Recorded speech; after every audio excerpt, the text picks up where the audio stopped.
All right, here we are for Honors Physics Projectile Worksheet 2. Going to do problem number 5. The movie, The Gods Must Be Crazy, begins with a pilot dropping a Coke bottle out of an airplane. It is recovered by a surprised native below who thinks it is a gift from the gods. If the plane from which the bottle was dropped was flying at a height of 526 meters, and the bottle lands 625 meters horizontally from the initial dropping point, how fast was the plane flying when the bottle was released? So the idea is that we have this plane, all right?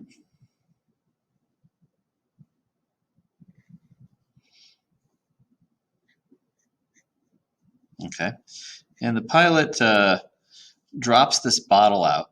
Now, the plane was moving sideways at some velocity. Well, wasn't the bottle moving with the plane? The guy was holding the bottle while he's flying sideways.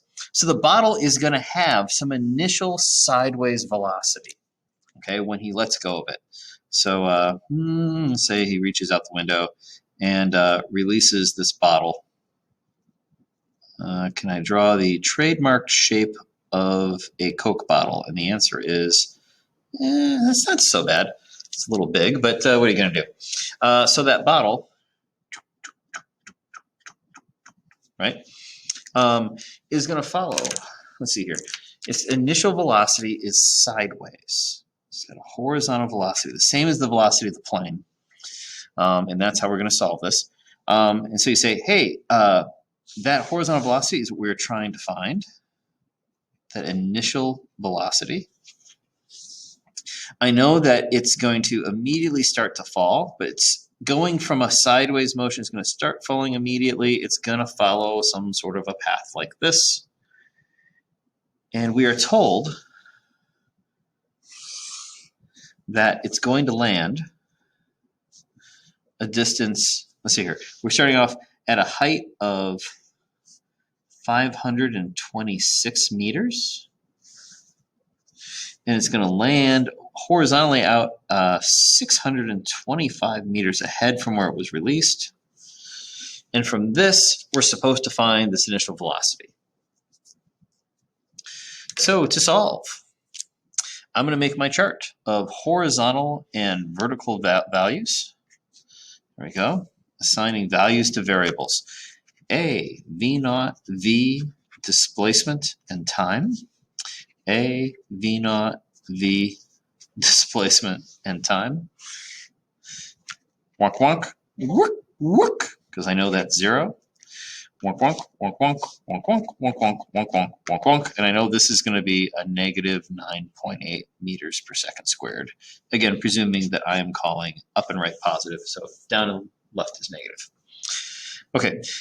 That's the values that I know automatically for every projectile problem. In this particular problem, we know that the vertical displacement is 526 meters. Now we're describing the motion of the bottle. It is going down 526 meters. So this is a minus 526 meters. Horizontally, we're going the positive direction, 625 meters. I can fill that in. Okay, do I know any of these other variables? Well, I know one more. I know that it was moving horizontally. To start with, I'm going to assume the plane was flying horizontally, not like doing a dive. It helps that I've seen this movie. I know it's going horizontally. And so that means at the start, the bottle does not have any vertical motion yet at that first instant. So the initial vertical velocity is 0. So I have those values. I'm trying to solve for the initial horizontal velocity. That's what I'm trying to find. So you say, well, I want this value in the horizontal axis. In the horizontal axis, we always use the formula for the horizontal axis.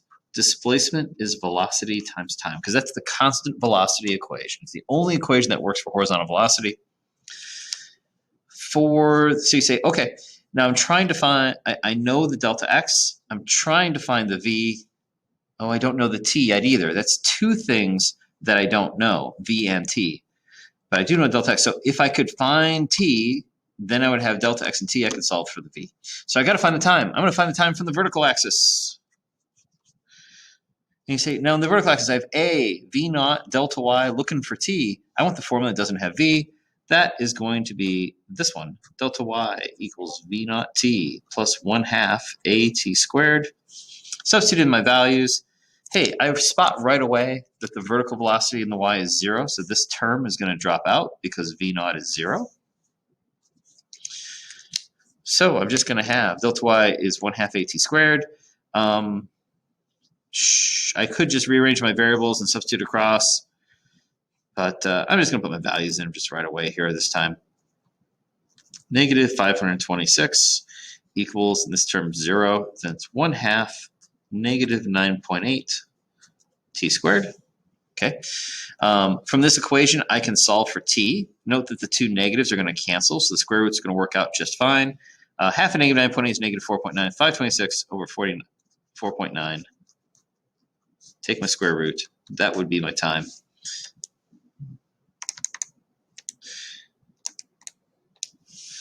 Which gives me a time, an incredibly long time, actually.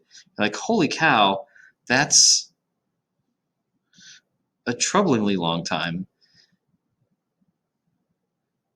You know why? Because I haven't taken my square root yet. How silly of me. 526 divided by 4.9. Then I got to take a square root of that. There we go. Whew! 10.36 seconds, which really is a long time for something to fall. Anyway, 10.36 seconds is my time. Now that I know the time, I could take that and I could substitute it into the other expression over here where I have looking for time. Let's rearrange it. Actually, v is the variable we want, so v is going to be displacement over time. If I rearrange, substitute in my values. Displacement horizontal is 625, and my time is, we now know, is 10.36. That gives me a horizontal velocity of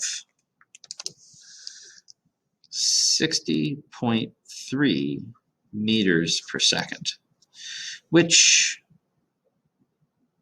if I remember right, I want to say, is that around 100 miles an hour, I think? Anyway, alrighty. It's fast. Okay, so that's it.